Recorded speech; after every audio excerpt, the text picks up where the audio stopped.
하나님의 말씀을 보십시다. 구약 사무엘하 18장입니다.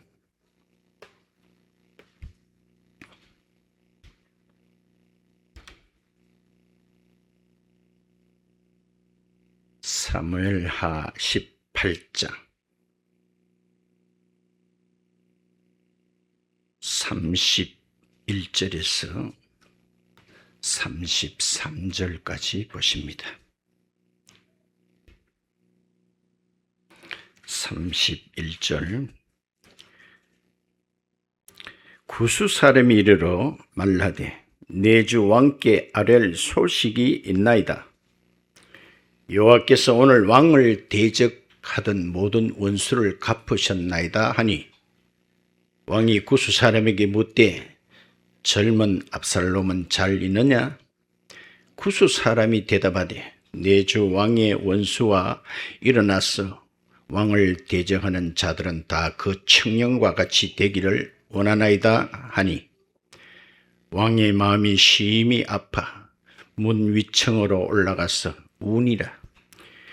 그가 올라갈 때 말하기를 내 아들 압살롬아, 내 아들 압살롬아, 차라리 내가 너를 대신하여 죽었다면 압살롬 내 아들아 하였더라. 아멘. 할렐루야. 이 아침 어떻습니까? 네. 세상에서는 가장 귀하고 복된 시간 옳습니다. 서로 간에 인사 나눕시다. 하나님께서 당신을 사랑하십니다. 당신을 보니 살 맛이 납니다. 잘 돼가고 있습니다. 이 아침에 좋은 일이 생깁니다. 말한 대로 됩니다. 아멘.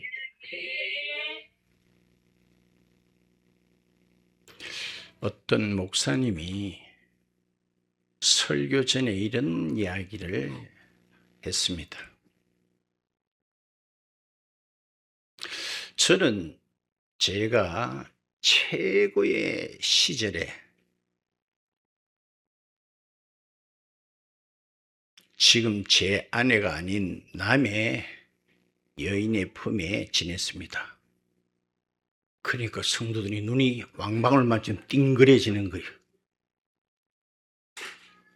그런데 그 여인의 이름은 지금 기억이 안 납니다 하니까 성도들이 더 놀란 표정이에요. 저희를 어떻게 감당하려는지.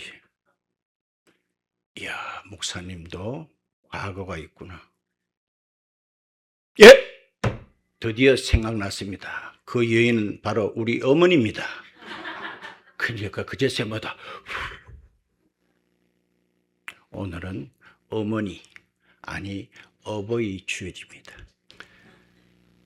러시아 전래 동화 가운데 이런 이야기가 있습니다.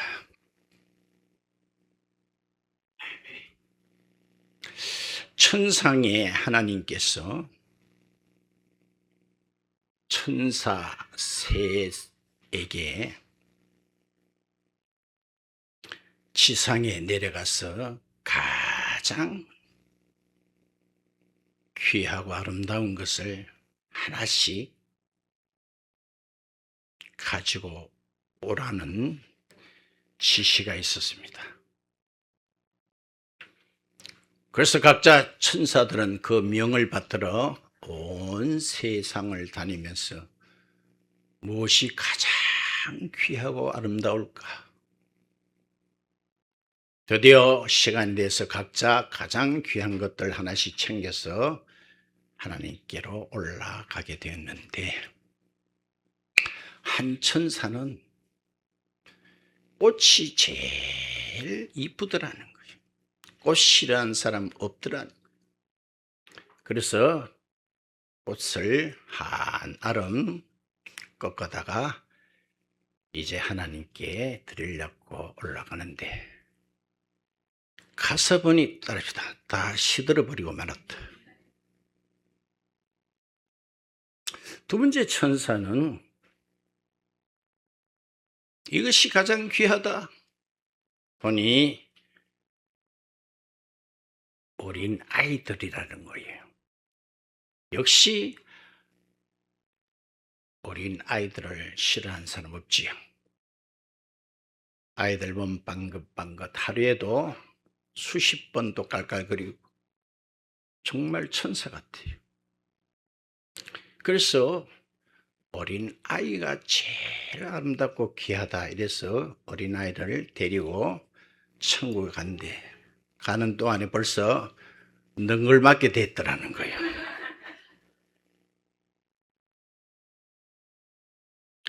어린아이도 정말 어린아이 때 이미 효도 다 해버립니다. 한 5, 6 되면은 미운 짓 골라골라 하지요. 근데 끝으로 한 천사는 세상에서 가장 귀하고 아름다운 것이 어머니 마음이더라는 거예요. 그래서 그거는 증명할 것도 없이, 그래서 하나님께서도 인정을 어머니 마음이 가장 귀하다라고 당첨됐다는 이야기가 러시아 전래 동화 가운데 있다고 합니다. 어느 과거 시험에 이런 문제가 나왔대요. 사람에 대해서 논해라. 그래서 많은 과거 응시자들이 나름대로 사람에 대해서 많은 내용들을 적어냈습니다. 드디어 시험이 마치고 시험관이 채점을 하는데 어느 답안지에 보니 이렇게 돼 있어요. 사람인자 하나 써놓고 그 옆에다가 8팔자를 딱 써놨어요. 그래서 이게 무슨 말인가 아무리 궁리를 해봐도 떠오르지 않아서 그 답을 쓴 사람을 찾아 불러서 물어봤어요. 이 왜 사람인자 옆에 8팔자가 있는 게 무슨 뜻이냐 물으니까 이 사람이 이렇게 답을 했어요. 사람이면 다 사람이냐?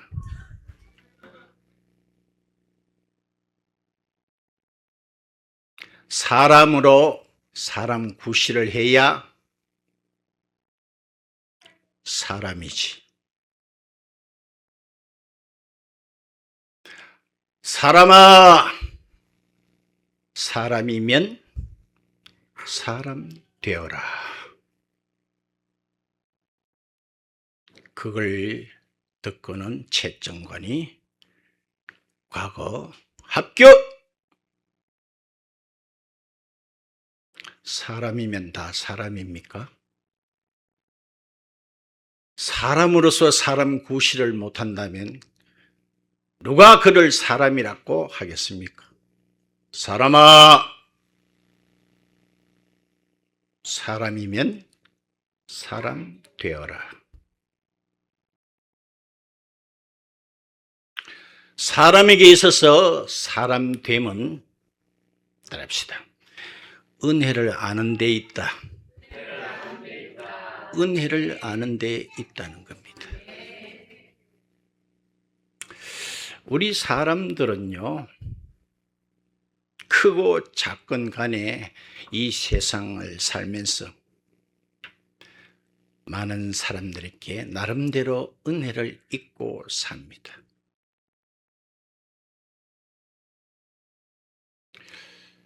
자, 밥 한 그릇 먹는 것도 내가 직접 농사 안 지어도 그 농부에게 은혜를 입었지요. 내가 양복 한 벌을 입는 것도 내가 이걸 직접 양을 키워가지고 털을 깎아가지고 수많은 손을 거쳐가지고 내가 입는 거 아니잖아요. 모든 것 따지면은 우리는 많은 사람에게 빚을 지고 있습니다. 그러나 절대 은혜는 따릅시다. 부모 은혜다. 절대적입니다. 간혹 살면서 결혼하지 않고 사는 사람도 있습니다. 결혼했더라도 자녀가 없는 경우도 있습니다. 그러나 부모 없이 이 세상에 있는 존재는 아무도 없습니다. 그러므로 우리 사람에게 있어서는 자기 부모님이 절대 존경과 받들어야 될 대상인 줄 믿습니다. 학교 다닐 때는 뭐 나폴레옹이 최고고 누가 대단한 것보다도 이제 철이 조금 들면은 역시 우리 부모님이 세상에서 가장 귀한 분이시다. 가장 훌륭하신 분이다.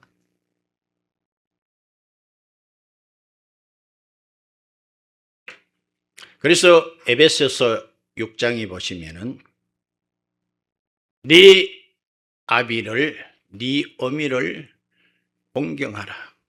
이것이 약속 있는 첫 계명이다. 그래서 인생에 있어서 첫 출발은 부모의 은혜를 아는 것입니다. 그것이 자기 자신이 잘 때는 비결 없습니다. 오늘 어버이 주일을 맞았어요. 오늘 읽은 본문에 다윗이라는 사람이 나오는데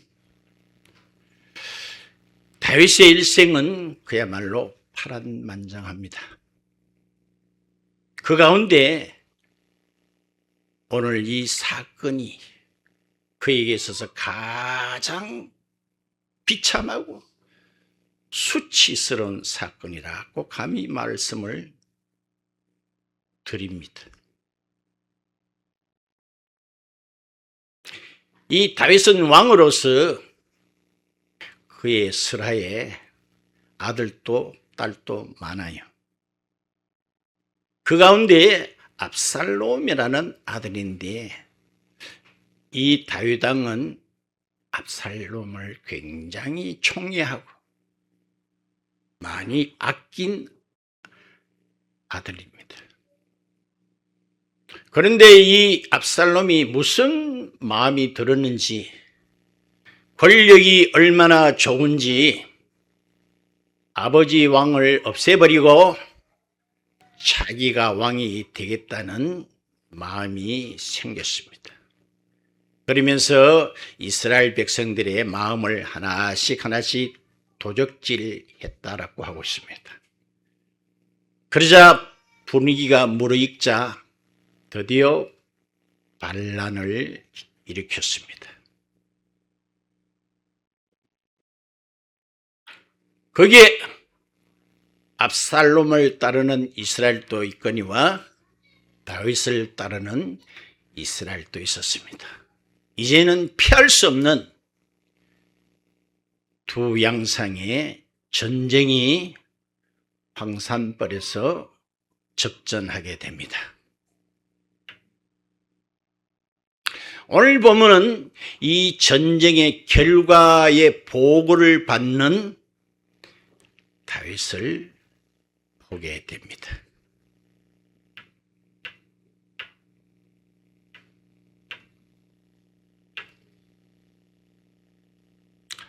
첫 번째로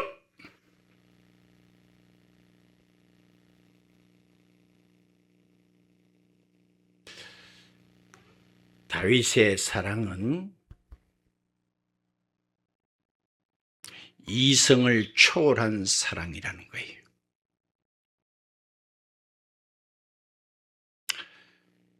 자,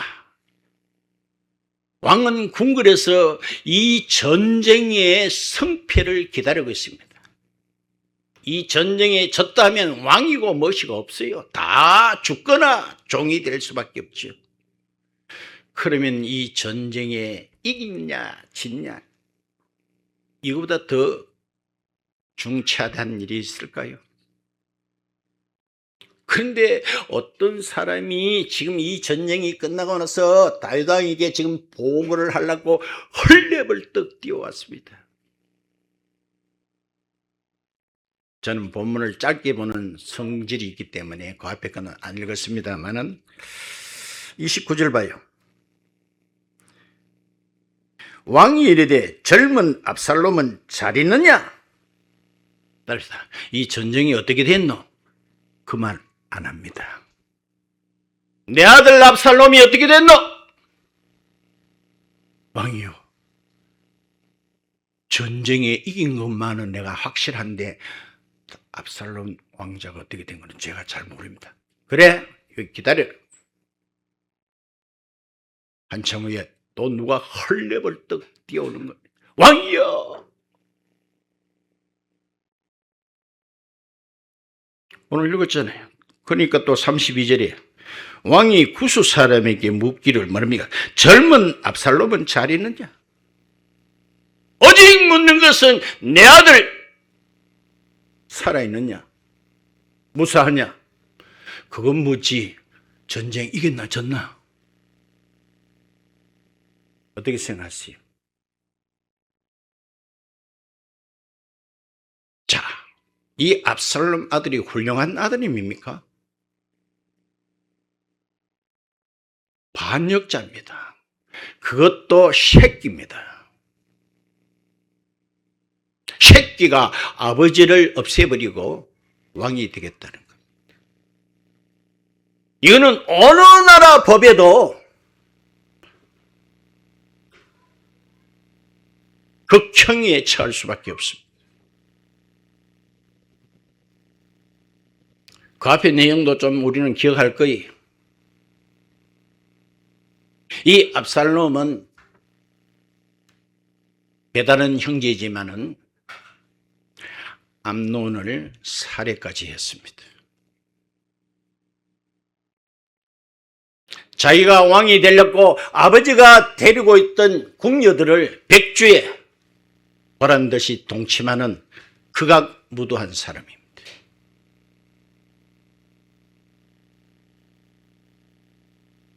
이게 사랑받을 만한 가치가 있는 인간입니까? 왕이여, 압살롬이 죽었습니다. 따라합시다. 속이 시원하다. 깨소금 냄새가 난다. 봐요.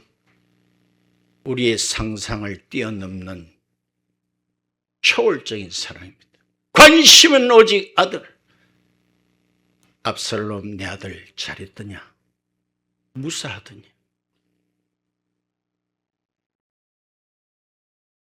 그래서 이 전쟁에 출전할 때도 다윗 왕은 장수들에게 신신당부했습니다. 절대로 압살롬을 죽이지 마라. 생포는 할지언정 죽이지는 마라. 그런데 요압이라는 장수가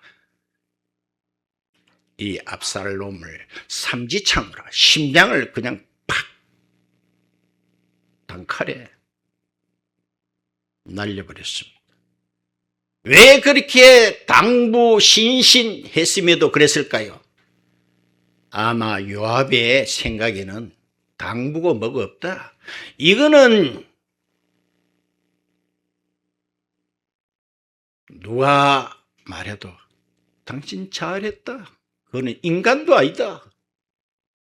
그런 판단이 들었기에 그런 행동을 했지 않을까요? 그런데 이 압살롬이 최후의 그 장면을 한번 보면 이렇게 돼 있어요.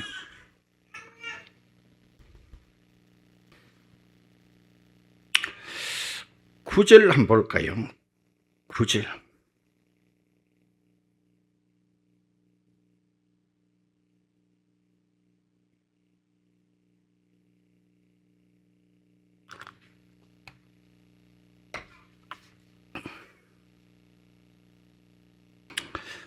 중간에 보세요.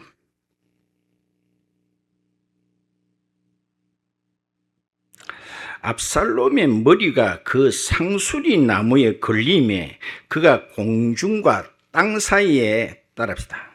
대롱대롱 매달리고 그가 탔던 노새는 싹 빠져나갔으니까 이 압살롬의 머리채가요 추렁추렁. 동안이 되려고 하면 첫 번째 조건이 머리 많이 빠진 사람은 안 된답니다. 압살롬은 이 머리카락 무게만 해도 성경에 어마어마할 정도로 그렇게 자랑하던 그 머리채가 나무가지에 엮여가지고 저는 이걸 볼 때 이런 생각이 들어요. 따라합시다. 야의 죽음은 하늘도 못 받아들이고 땅도 못 받아들인다는 거예요.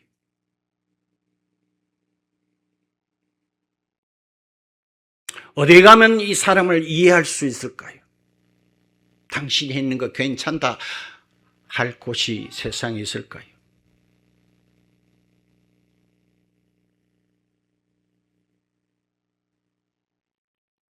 결국 이 아들 압살롬이 죽었다는 말을 왕이 듣게 되었을 때 계속 울부짖기를 내 아들 내 아들 압살롬 내 아들 내 아들 압살롬.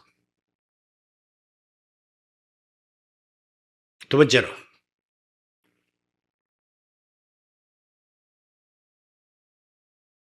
부모는 자식의 불행이 자기의 탓으로 돌린다는 거예요. 다시 본문 33절 중간에 봐요. 내 아들 압살롬아 차라리 내가 너를 대신하여 죽었더면. 이게 인사로 하는 소리가 맞을까요?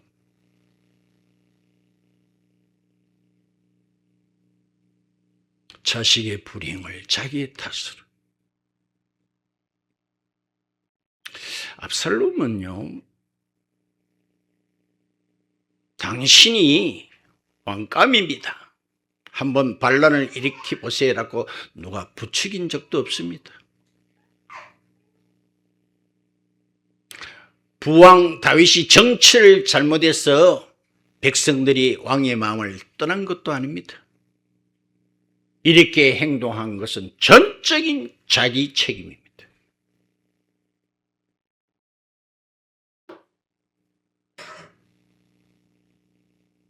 그런데도 다윗은 그가 이 지경이 된 것에 대해서는 그것은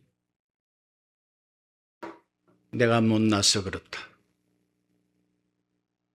내가 본이 못돼서 그렇다 하고 자기 책임으로 돌리고 있습니다. 차라리 네가 살고 내가 죽었더라면 좋을 뻔했다. 이게 다윗만 그럴까요? 오늘 어버이 주일을 맞아서 이게 부모님의 심정인 줄 믿으시기 바랍니다. 이 세상에서 가장 선한 것을 찾아라 한다면은 아까 제가 러시아 전래 동화 이야기했죠. 그것은 부모님의 마음 옳습니다. 그래서 누가복음 11장에도 보면은 너희가 악할지라도 자녀에게 좋은 걸 줄 알거든 하물며 너희가 악인이지만 그래도 새끼들에게는 좋은 걸 줄 아는 그 부모의 마음이 하나님 마음 아니겠어요? 그래서 혹자는 부모님들은 하나님의 대리자다 그렇게 말하기도 합니다. 하나님의 대리자다. 그래요. 그래서 우리 사람은 부모님의 사랑을 통해서 하나님을 알게 된다는 거예요. 그래서 저와 여러분은 하나님을 아버지라고 부릅니다. 이 땅의 육신의 부모의 마음이나 하늘 아버지의 마음이나 동일합니다. 똑같습니다. 아유, 그는 천일 공로할 만한 극악무도한, 어떻게 자기 아버지를 죽이고 왕이 되겠다는 거, 어느 나라 어느 법에 가면은 그럴 수도 있다. 과연 그런 경우가 있을까요? 그럼에도 부모는 그것을 자기 탓으로 돌려요. 뒤에 안 읽었습니다. 뒤에 보면은요, 이 압살롬이 죽자요, 다윗은 국사까지 다 잊어버리고 이 아들 때문에 수일 동안에 통곡을 합니다. 왕이여, 이제 좀 진정하십시오. 이제 눈물을 좀 닦고 나라 일을 돌보십시오. 해도 그는 계속 내 아들, 내 아들, 압살롬 내 아들. 오늘 말씀 다 드렸습니다.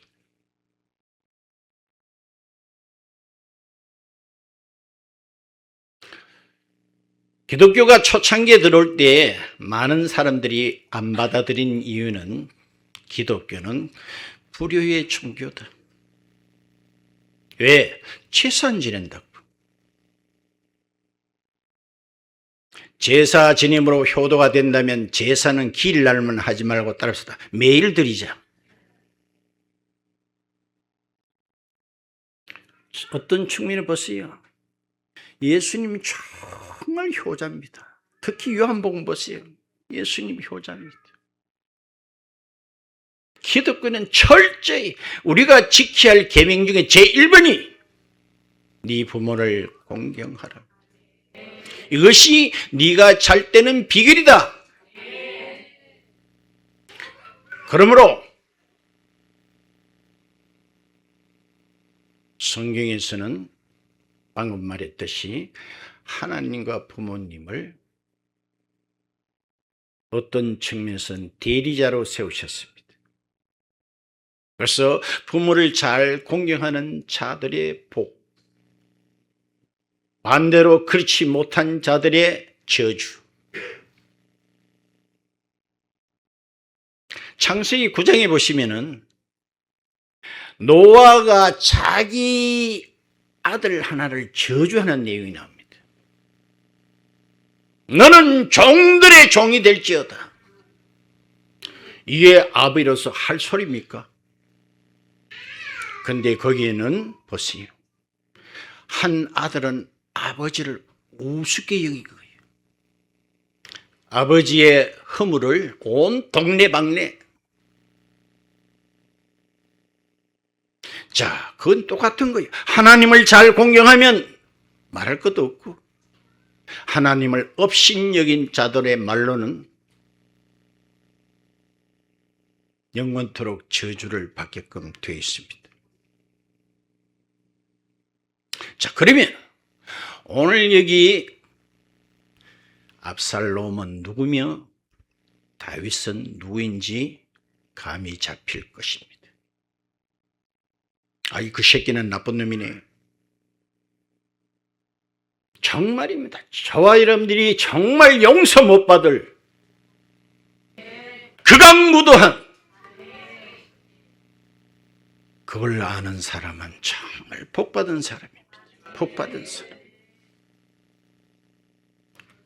하늘의 왕 되신 그분을 없애버리고 내가 왕이 되겠다고 하는 그런 삶을 살지 않았나요?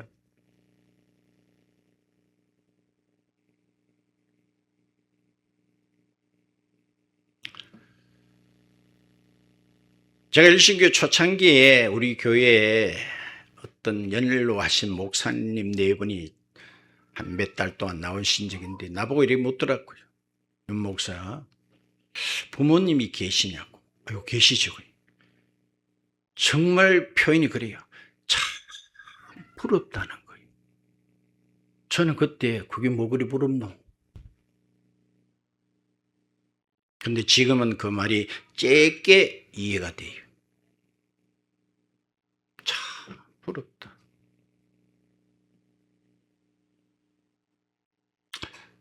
제가 초등 몇 학년인지 모르지만 도덕책에 이런 장면이 나온 것을 기억을 합니다. 어떤 추운 겨울에 중년 노신사가 시장 바닥에서 모자를 벗어들고 눈을 치고 키 감고 오랫동안 그 시장 바닥에 서 있는 거예요. 그래서 그걸 본 사람이 하도 궁금해가지고 무슨 일이 있습니까? 이래 물으니까 그제서야 이 사람이 입을 열기를, 제 부모님이 시장에서 장사를 했는데 내가 젊었을 때에 우리 어머니 아버지가 부모님 자기를 좀 도와달라고 한 적이 여러 번 있었대요. 근데 자기는 좀 부끄럽기도 하고 바쁘다는 핑계로 어머니 아버지 말을 안 들었다는 거예요. 그리고 세월이 흐르고 난 뒤에 자기가 이제 어른이 되어 중년이 된 후에 그걸 생각해 볼 때 너무너무 복제기가 아파가지고, 복제기 알아요? 그 시장 바닥에 모자를 벗어들고 눈물을 쭉 흘리는 그 이야기를 제가 초등 도덕책에서 본 것이 기억이 납니다. 정말 부모님이 살아계신다면 정말 복입니다. 복입니다. 계실 때는 잘 모를 거이. 이 곡을 쓴 사람 다 작곡이나 작사나 다 목사님이시에요. 높고 높은 하늘이라 말들하지만 나는 더 높은 게 또 하나 있지.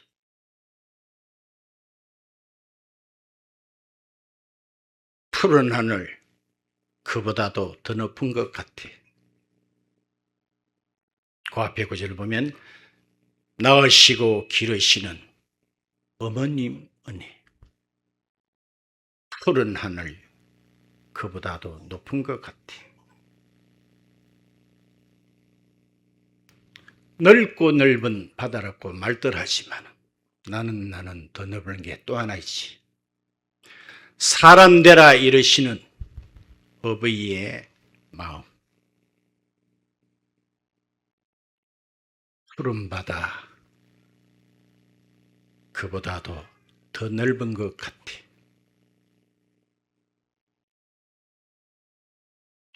하나님은 우리 눈에 안 보입니다만 하나님께서는 부모님을 통해서 이 땅의 대리자로서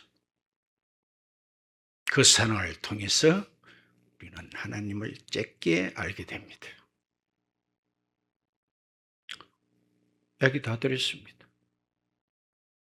압살롬 그가 사랑받을 만한 가치가 과연 있나요? 저와 여러분 그분에게 사랑받을, 그분이 몸을 던져 희생까지 해서 나를 건져줄 만한 값어치가 저와 여러분에게 있나요?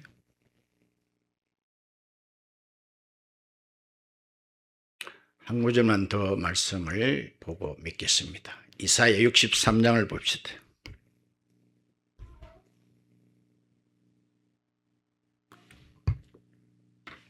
이사야 63장 16절입니다.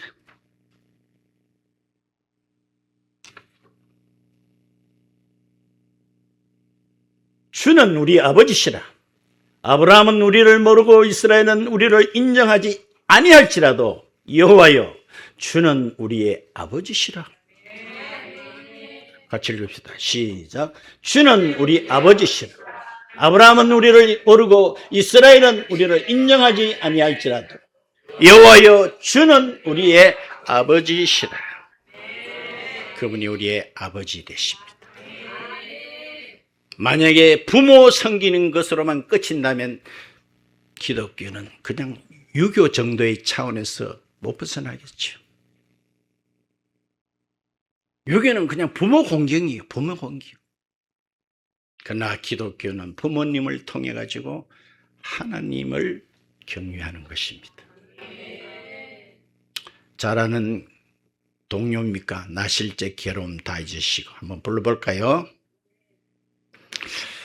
나 실제 괴로움도 잊으시고 길을 째 밤낮으로 애쓰는 마음 진자리 마른 자리 가라니시며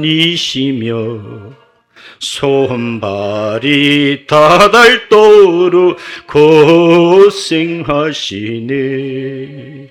하늘 아래 그 무엇이 널 따리요. 어머님의 희생은 가히 없어라. 어려선 안고 올려주시고 자라선 문기대어 기는 마음 아를 싸 그릇될 자식 생각이 고시던 주르름이 가득 땅 위에 그 무엇이 높다리요. 어버이의 정성은 거지 없어라. 아멘.